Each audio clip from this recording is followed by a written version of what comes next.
Hi, hello, welcome to my channel. Today we're gonna learn about the significant digits and the scientific notation. So this is a lesson on significant digits and the scientific notation combined. The use of significant digits and the scientific notation is often in the area of measures and in the natural sciences. Scientific notation simplifies the way we write very large and very small numbers. And on the other hand, numerical data become more accurate when significant digits are taken into account. So today's lesson, our objectives are: 1. Determine the significant digits in a given situation. And number 2, write very large and very small numbers in scientific notation. So what is significant digit or digits? Significant digits are the digits in a number that express the precision of measurement rather than its magnitude. The number of significant digits in a given measurement depends on the number of significant digits in the given data. In calculation involving multiplication, division, trigonometric functions, for example, the number of significant digits in the final answer is equal to the least number of significant digits in any of the factors or data involved. Let's have now the rules for determining significant digits. Letter A. All digits that are not zeros are significant. So here we have the non-zero digits are considered significant. For example,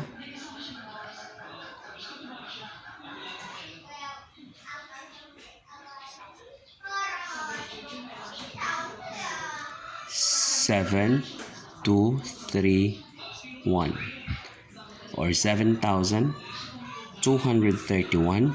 So with this number, there are 4 significant digits.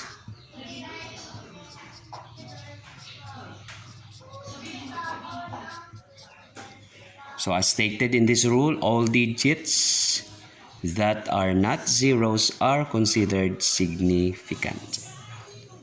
Another example, we have 5, 7, 8.731. So in this number, there are 6 significant digits. So simply all counts the number of digits in a given data because these numbers has no zeros. These are not zeros. Therefore, each digit has significant.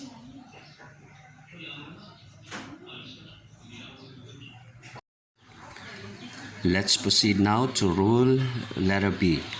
Zeros may or may not be significant if, number 1, zeros appear between non-zero digits are significant. Example,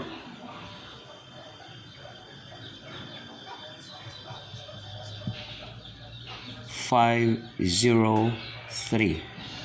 So in this example, 0 here has significant because it appears between the two non-zero digits, which are 5 and 3 respectively. So therefore 0 here has significant. Therefore this number has 3 significant digits. Another example, 710.6305. So in this example, the 2 zeros here has significant. Therefore, we will count all the digits here to determine the number of significant digits. So we have 1, 2, 3, 4, 5, 6, 7. Therefore, we have 7 significant digits. So the two zeros here appear between the two or between the non-zero digits. So therefore, zeros has significant. So that's it for zeros appear between non-zero digits which are significant. Number 2. Zeros appearing in front of non-zero digits are not significant. Example: 0.012. So in this example, we have only two significant digits. Two zeros here appear in front of the non-zero digits which are 1 and 2. So therefore, the two zeros here has no significant, and we have only two significant digits, and that is 1 and 2. Another example, 0.0000009. So in this example, we have only one significant digit, and that is 9. So all zeros here has no significant. Next, we have number 3. Zeros at the end of a number and to the right of a decimal are significant. Example, we have 15.0. So in this example, 0 is at the end of the number and to the right of the decimal point. So therefore, 0 here are significant. So in this example, the number of significant digits are 3 significant digits. Another example, we have 600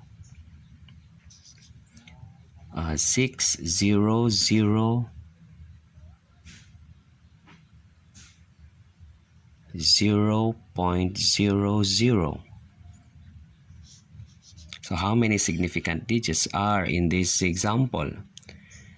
So all zeros, here we have 3 zeros to the left decimal and to the right of the number, or it is that located at the end of the number, therefore it has significant, and 2 zeros here are to the right of the decimal, so therefore it has also significant. So total number of significant digits, we have 7 significant digits.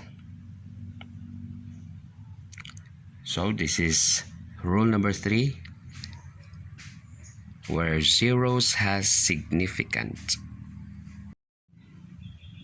And lastly, we have number 4, zeros at the end of a number but to the left of a decimal may or may not be significant.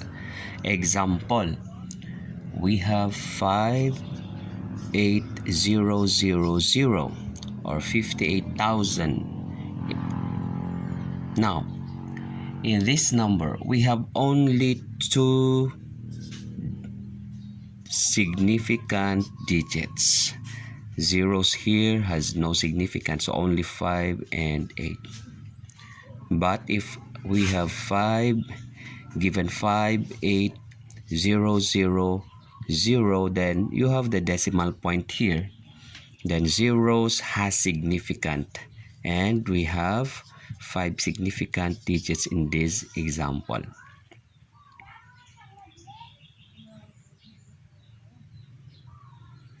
Another one, we have 3400000.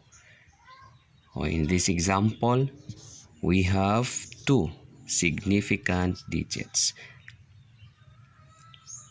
How about if we have 480000, then you have the decimal point here. So in this example, we have 7 significant digits. So that's it. So we have here the following rules that guide us in determining the number of significant digits in a given data.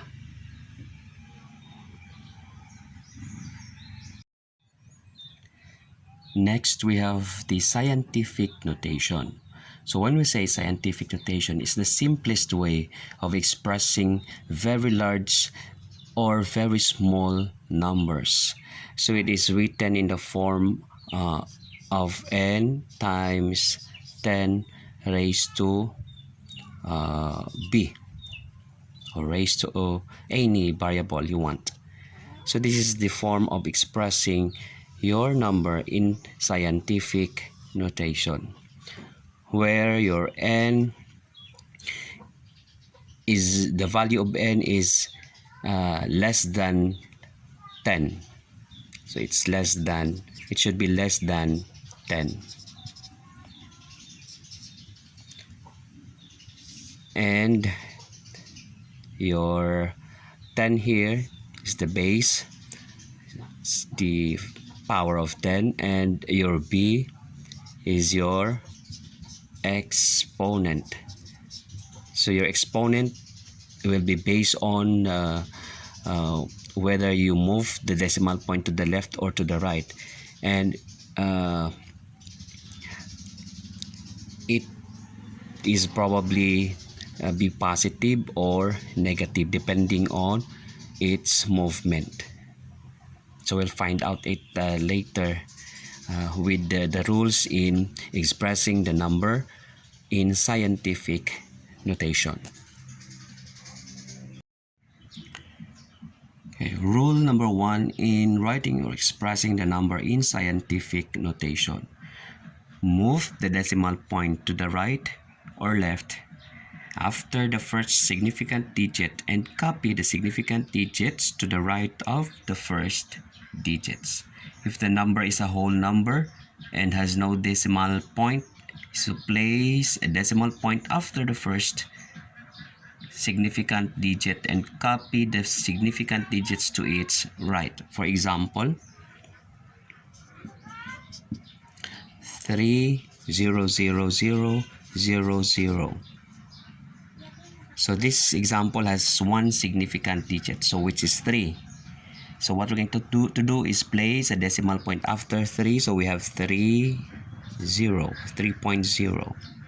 Another example, we have 0.000000038.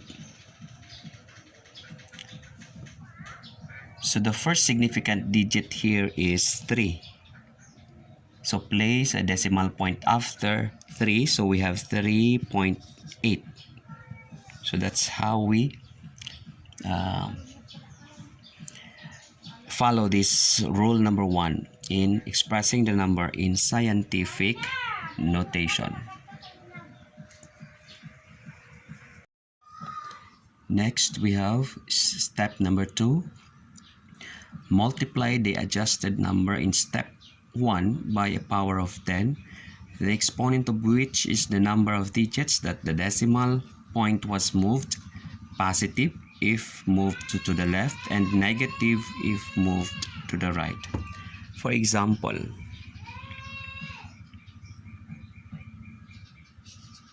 6,000,000.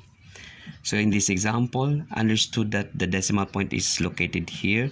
So we will move the decimal point to the left direction. So we have 1, 2, 3, 4, 5, 6, 7. So we'll stop here. We remain one significant digit, and that is 6. So we have 6 times 10 raised to positive 7. So this is the scientific notation.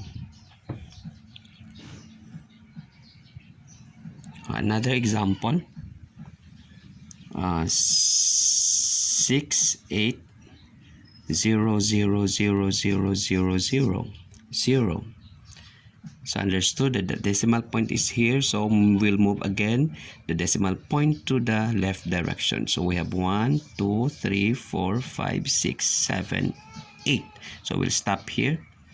Take note that we will have our n, value of our n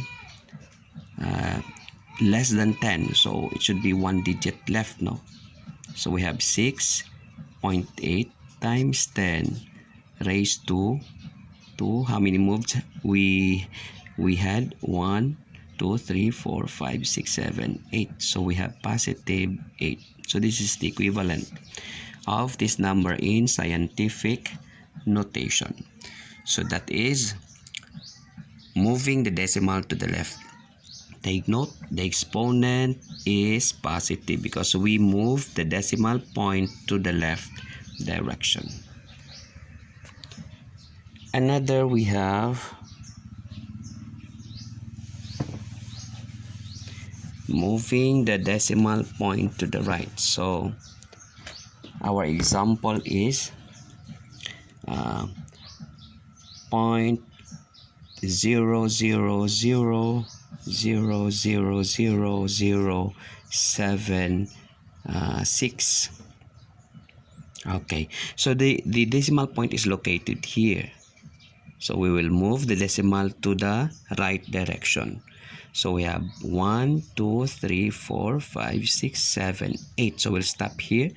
So we have 7.6 times 10 raised to negative 8. Why negative? Because our movement is going to the right direction. So take note of this rule or step number 2. So another one, we have 0.0000000345. Okay, how would we express this in scientific notation? So we have moving the decimal to the right. We have 1, 2, 3, 4, 5, 6, 7, 8, 9. So we'll stop here until we reach the first significant digit. So we'll stop.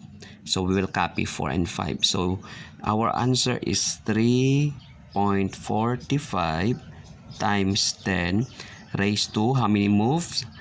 1, 2, 3, 4, 5, 6, 7, 8, 9. So it's negative 9. So this is our answer. So very simple in expressing our number in scientific notation. Just follow these 2 steps in order as to express the number in scientific notation. So again, scientific notation is very important in expressing very large or very small numbers. So that's it. Thank you, and I hope you learned a lot from this lesson. Bye.